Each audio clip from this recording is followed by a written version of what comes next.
the tests, allies, and enemies. So we're gonna do a real quick recap. But before we do that, if you haven't watched our videos before, welcome. If you have seen our videos and you're coming back, we're so happy to see you again. If you like our video and you like our content, hit share and like below. And make sure you hit the little dinging, the little bell, so that you know when we post. So let's get on with the recap of what we've talked about already on the hero's journey. Okay, so for the hero's journey, we started with the ordinary world, and then we moved to the call to adventure, refusal of the call, meeting the mentor, and crossing the threshold. Do we want to go over what those were, or just proceed forward? If you want, we will link those in the bio below or in our caption below so that you can watch those videos. But the last one we did was the crossing the threshold, the mentor and crossing the threshold. So basically, you've met somebody that is further along in their journey than you, and this person is going to help you basically go through your whatever your inner child or your shadows or whatever it is that you need to work through to get from the dark to the light. So now that you found your I need to silence that. It drives me nuts. Now that you found your mentor, you have to be tested. So if we're relating that to movies, our two favorites, Lord of the Rings and Star Wars. Star Wars would be, I feel like the first test was when Han Solo and Luke went to save Princess Leia from, I can't think of the Death Star. Darth Vader, Governor Tarkin, when they were on, I guess they were on a Star Cruiser, right? Or am I getting my sci-fi things mixed up now? No, they're, well, with the garbage chute? No. Star Destroyer, yes. Okay, Star Destroyer. So, yeah. Okay. The tests are basically you're taking the things that you've learned and applying them to real life situations. So I almost feel like that's like, if we're going to use Star Wars though, we should be like when Luke was in the cave in the second one, like after he's been working with Yoda, so he met Yoda. That's further along in the journey. That's because I think that Yoda was his mentor. Yeah, well, he's his first mentor. See, the way the story structure is set up is it's like he had 3 journeys to go through. The first one was in A New Hope, then in The Empire Strikes Back, and then the final journey and the culmination of his whole journey was in Return of the Jedi. So Yoda was the final mentor for his final adventure. I see. Well, then, yeah. Or maybe the test was when he had to go destroy the Death Star. The test, he was tested throughout. I mean, he had to learn how to fight with a lightsaber. He had to learn how to deal with Han Solo and Chewbacca and deal with the princess and how to work with R2-D2 and C-3PO. There was a whole lot of things he was tested on as he progressed through his mission to save Princess Leia so he could get to the final scene where he was able to destroy the first Death Star. So if we want to relate this to real life, I am still going through the hero's journey steps. And I would say that big time this past weekend, I've gone through quite a few shakeups that have definitely tested me. We got puppies barking in the background. Oh, well, puppies are allowed to bark. So I found out that, I'm sorry, go ahead. I was going to say back to the tests. Oh, so over the weekend or before the weekend even started, I found out somebody that was super dear to me died. And it's very, well, how do I say this? Like, I'm sad that he's no longer here in the flesh, but because I've gone through the journey and because I understand that there's more planes than just the one that we live on, I'm sad that I don't get to feel as oh, I can't think of her name, but she says like feel him, touch him, taste him, whatever. Like, as he's no longer here where I can actually have a conversation with him whenever, pick up a phone, see him post on Facebook like that. But you know, right after I found out, I stayed with my girlfriend to try to work her through the grief process. I mean, she called me within an hour. And then my daughter on top of that, I had to help her through that.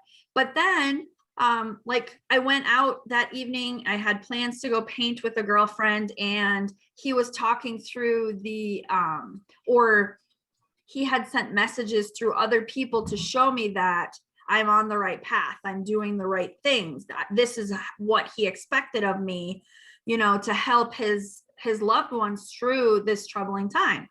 So it's a beautiful thing to know that, yes, I can't see him in our reality, but in other realities, I know he's there. Yeah. So that's a big test.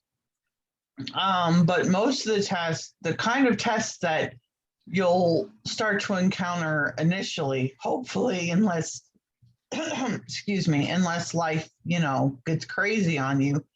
The initial tests might be your son needs to go to school, but he's refusing to put his shoes on. Yes. I've done that. Since my son has autism, yes. You learn at this point, because before, when you're just being reactive to the universe, right, you take everything as long as you can, and then all of the sudden, at least that's how it's always been in our family, right? But once you have a mentor that helps you sort things out later, like I don't call Emma in the middle of a meltdown. I call her later and I say, can you help me process this? And then she helps me process through it. She's like, okay, well, this could have been what that person was thinking, or this could have been, like, for instance, I was talking to her today that my ex-boyfriend finally decided it was a good idea to have a conversation with me yesterday, after 3 months of radio silence. And the conversation was not a pleasant one from his point of view. It was, you're worthless, you're a money grubber, you are a money whore, you're a money this, and all you cared about was money. I loved you, you didn't love me, you loved my money, you enjoyed my wallet open. You say that you miss me, but I just think you miss my wallet. I mean, just like hateful, hurtful things. So this was another test. This was, in my opinion, this was another test. But because I know that the words that are like, because I know he's so far down on the emotional scale and I'm like on the top, I didn't react. I just showered him with love, which is not a normal Angela response. Right. And when you realize that other people's emotional baggage is not yours, and you don't have to accept what they're saying, then it becomes a lot easier to deal with difficult people.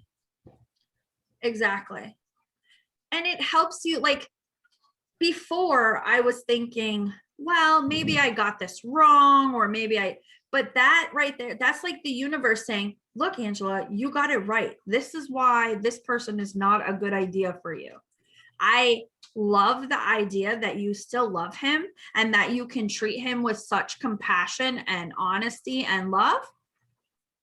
But here's another reason why I took him out of your life.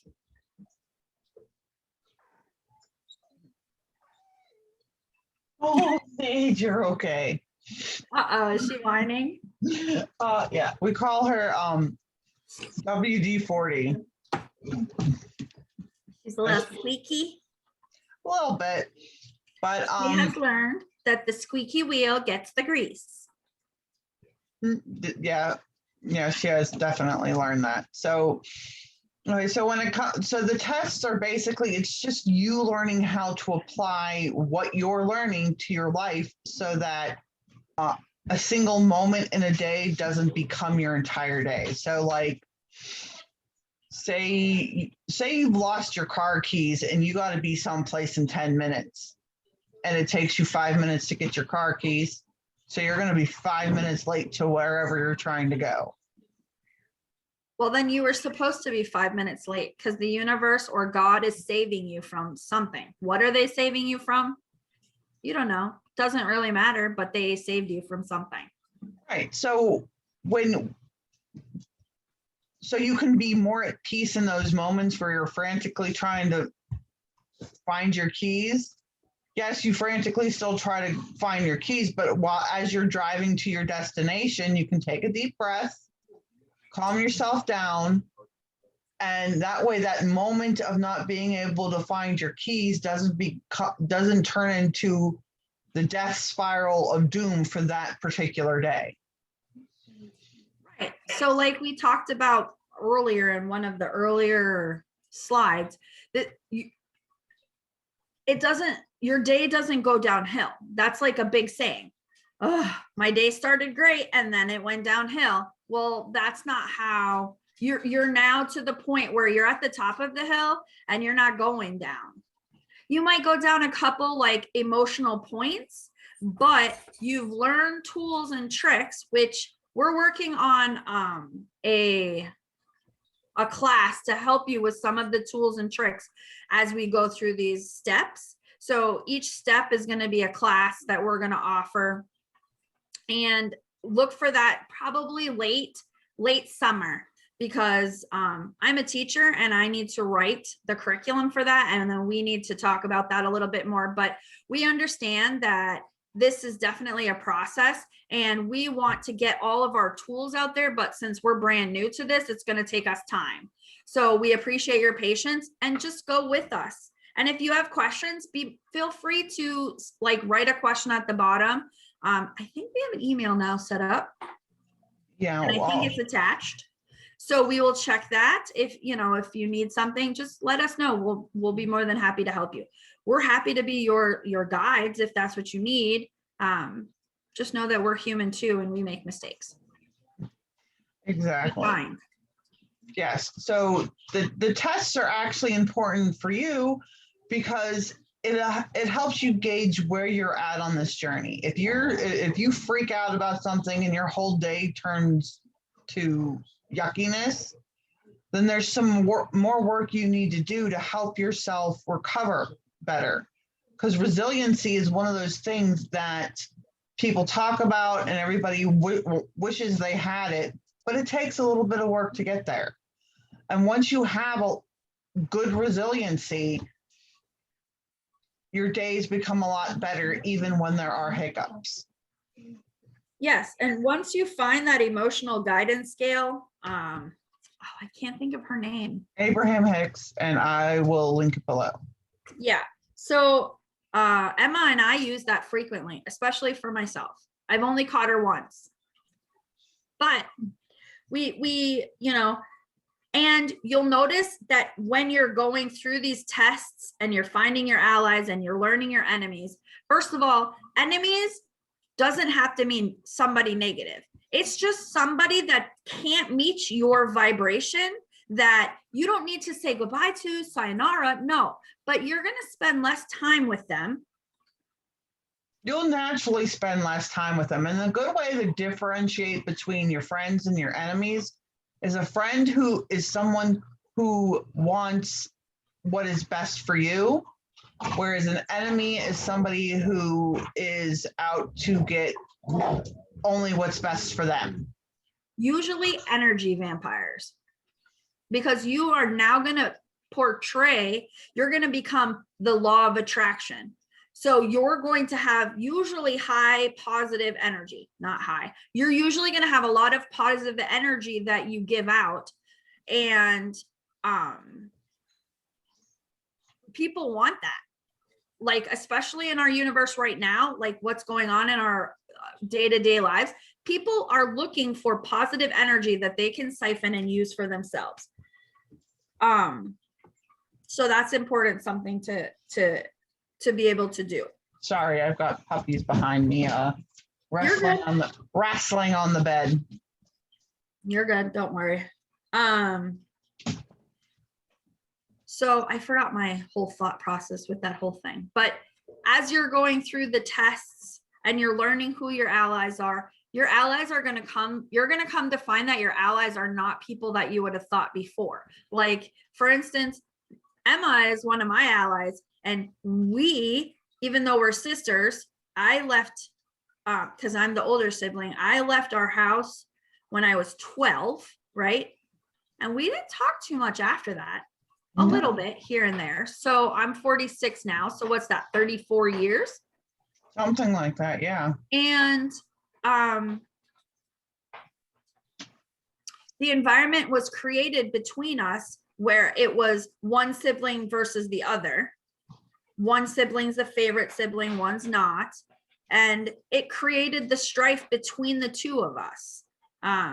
Things that's regardless. I would never, if you would have talked to me 6 months ago and said, Emma is going to be your mentor through the rest of your journey, I'd have been like, get the heck out of here.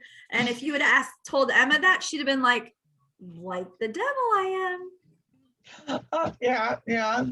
There's definitely some, what have you been smoking and can I have some moments going on? Yeah, because like I said, we talk daily now. I am the higher. Now, when we say high energy, we don't mean vibrations. That's something completely different. There's two kinds of people in the world. There's high energy people. They're the ones that are like, more times than not, the extrovert, the ones that are, that's me. More action oriented. Yes. And Emma is more of an introvert, and she is the perfect yin to my yang, because we balance each other out. And I think that's the way that God made us and why he put us in the order that he put us. Right. So getting more into the friends and enemies. So Allies. Oh, Friends don't necessarily mean allies. well, enemies and allies. This is true. An ally is somebody who has your best interest at heart. And when we say your best interest, it's not what they think you can be. They want to help you get to be who you really are. And that doesn't always mean your family. So yes, my sister is my mentor, but like my daughter or my aunt or my mother, or we have another sister, like those people, I won't necessarily say they're my allies. I wouldn't say they were my enemies, but we are working through a generational curse that we're working through, and they have a hard time matching our vibrations. Right. Yes. So we were talking about allies and enemies. Yes. Yeah, an enemy is somebody who, it's going to be your narcissists, people who manipulate you, people who, all right, you can have the most loving mother in the world who pushes you to be a doctor, but if you are squeamish and can't stand the thought of blood, she's not helping you by pushing you to become a doctor. Exactly. Now, that doesn't mean that you don't heal in other ways. Maybe you're a psychologist or a psychiatrist or something like that. But if that brings you joy, right, that might not bring you joy. You might want to be an artist or a photographer or a graphic designer, and that's not what your mom or your dad wants you to do. And I'm not telling you what to do, but you should do whatever brings you joy. Right, because that's the thing that is going to sustain you when things do get hard. Because a lot of times in the spiritual community, there's a problem with people go, oh, that doesn't feel good, so I'm going to stop doing it. When really and truly, it's just a little bit of a test. Or some things require hard work. Like, I'm overweight. I need to lose some fat here. And getting on the right diet, exercising, all of that kind of stuff, it's going to be hard work and it's not going to feel good all the time. But if I want to be a healthier person, I have to put that hard work in, even though it doesn't feel good now. But it will feel amazing later. And go ahead. And having family members and people around me who are supportive, like, because there are times where I'm like, I don't care what my diet is, I need that blueberry muffin. And somebody who's supporting you will they'll be able to judge me better than I am if I'm at that point where they go, yeah, take the blueberry muffin, you'll feel better tomorrow. Or maybe they say, how about you eat a quarter of it? Right. Well, you know, so there's a lot of things that you want somebody who knows you, who can help you figure out things. Because you know what? Sometimes you just need to eat the cookie. And sometimes you need to exercise willpower and not have the cookie, even though it doesn't feel as good as eating that cookie would in the moment. Because I can guarantee you, and from experience, I ate ice cream tonight from Culver's, and the ice cream tasted really good, like on my tongue. But when it got into my tummy, my this part started hurting. I started getting a headache. My tummy felt like acid was in there. So my body's like, we detox from that, go away. So then I stopped eating it. So I got my fix, but I didn't like, what is that, like binge? I didn't binge on it. Right. Right. So a friend is somebody who is going to help you navigate those moments and actually help you figure out what's truly best for you in that moment. And like I said, sometimes it is just eat the cookie, but just the one cookie. And sometimes it's somebody who's like, no, remember, you want to get into that dress this weekend, or they'll be encouraging. An enemy will be like, oh, just eat the whole thing. It's okay.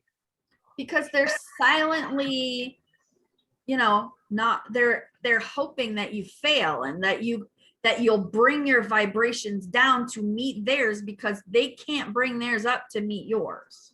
Right. Or it's something, they want to be the prettiest friend in the group. So if you're a little bit on the chunky side, that helps them with their vision of themselves versus actually helping you be a healthier individual.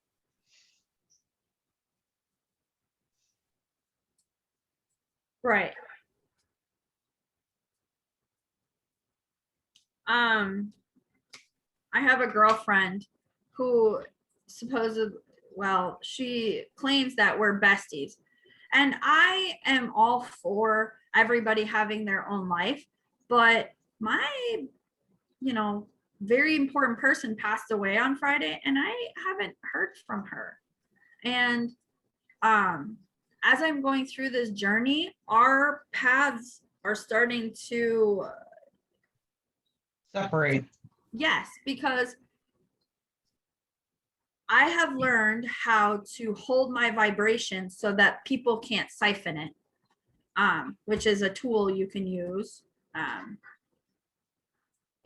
I'm an empath, so I used to give my emotions out freely, so that, and to the point where I was exhausted, and she was my friend during that time, and she would come and take all my positive energy. When she left, I'd be exhausted. I'd be like, I need to go to bed.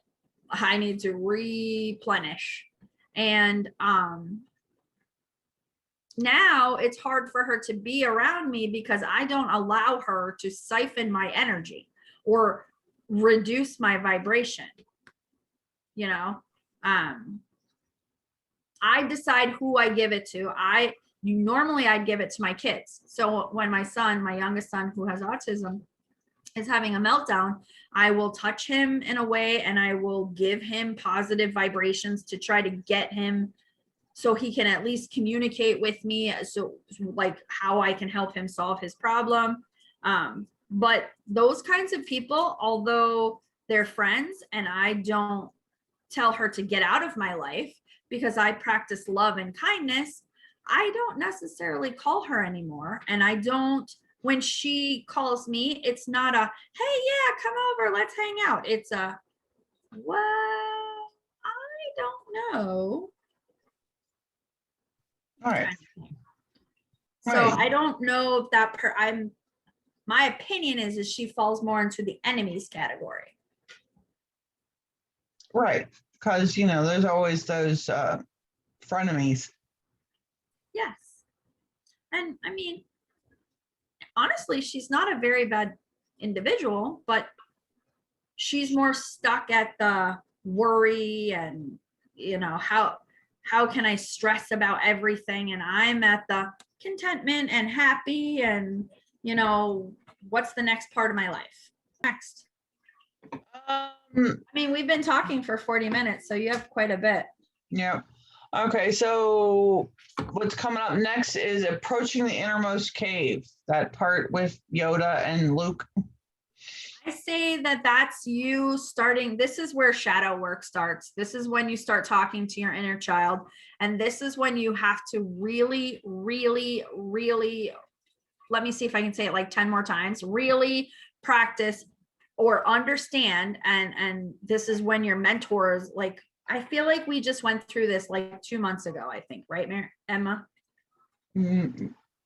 Maybe a month ago with me. Like, I mean, I've been working on my shadow and my inner child for about 3 years. And I would say I finished that journey probably in like February and March when I was processing the breakup of my last relationship. And, you know, just processing that.